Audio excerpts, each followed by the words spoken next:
What looks to be a welcoming home, nestled in the quiet town of Monroe, holds a very unwelcoming presence in the backyard.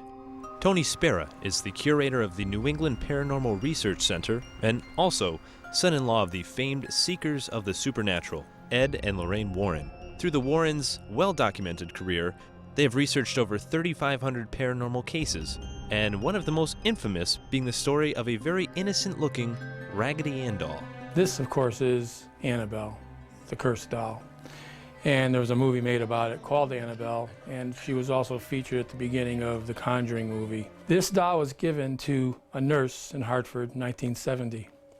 She lived in an apartment with a roommate, and the mother of the nurse gave her this doll for a birthday present because the girl liked dolls. She was about 28 years old. You can even see on the doll, if you looked really close, you could see a little bracelet on her arm.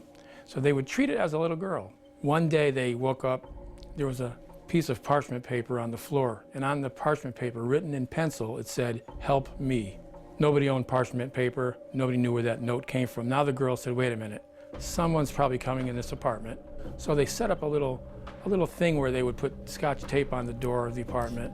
They would place the rug just in a certain location to see if anyone was in that apartment when they weren't home. Well, they weren't. No one was in that apartment. Nothing was moved, except the doll. The doll would move. Evil erupted as the fiancé of the nurse, Lou, had a dream that he was being choked by Annabelle and awoke to throw the doll all the way across the room, when suddenly 4 slashes appeared on this young man's chest and stomach. 4 on the chest, 3 on the stomach, and you could see actually the blood coming through the shirt. After being called in for an exorcism of the doll, Ed Warren later confiscated the doll and protected it in his museum. But the evil ensued when a Hartford priest visited the Warrens' home. So he brings the priest down and starts to explain about Annabelle.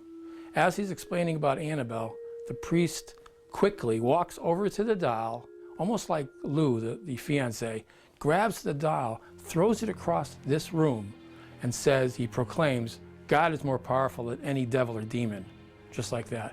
And Ed didn't know what to do. Ed says, Father, I just got through explaining, do not touch that doll, it's dangerous. On his way back to the rectory in Hartford that evening on Route 84, he never made it to the rectory. He went almost head-on into a tractor trailer with that new car. And miraculously, though, he wasn't killed. But the car was totaled. And he called later and spoke to Lorraine. He said, you know, the last thing I can recall is looking in the rearview mirror and seeing the image of that doll staring back at me in the mirror. Then I lost control. But the interactions with Annabelle haven't always ended the same, like in this case of a young man who rode his motorcycle to the museum. The young man runs up to the glass case and starts banging on the glass like this. And he says, you know what? This is a bunch of hooey. This isn't real. If that doll can put slashes on anybody, do it to me right now. He challenged the doll. Ed said, son, you and your girlfriend, you have to leave. I can't put up with that. You go right now. So the kid is leaving with his girlfriend, a young man, about 20. And he's smirking and laughing about it as they leave. Again, he never made it to his home. 3 hours later, that young man that came on a motorcycle was dead. Despite all of the very frightening supernatural events, believe it or not, some people still want to get their hands on the doll. One person sent me an offer for $1 million. And I said, I'd be totally irresponsible to sell you that doll for $1 million.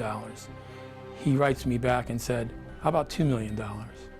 I wrote him back, I said, the doll is not for sale at any price. It would be totally reckless and irresponsible to let that doll out into the public realm. Creepy. You know, real life is scary. Scarier than the movies. Maybe next time you can go to the museum with me and we can, No. No? Absolutely not. You sure? There isn't enough money in the world. Not even $2 million? Well. Yeah. All right, now let's reconsider. Hey,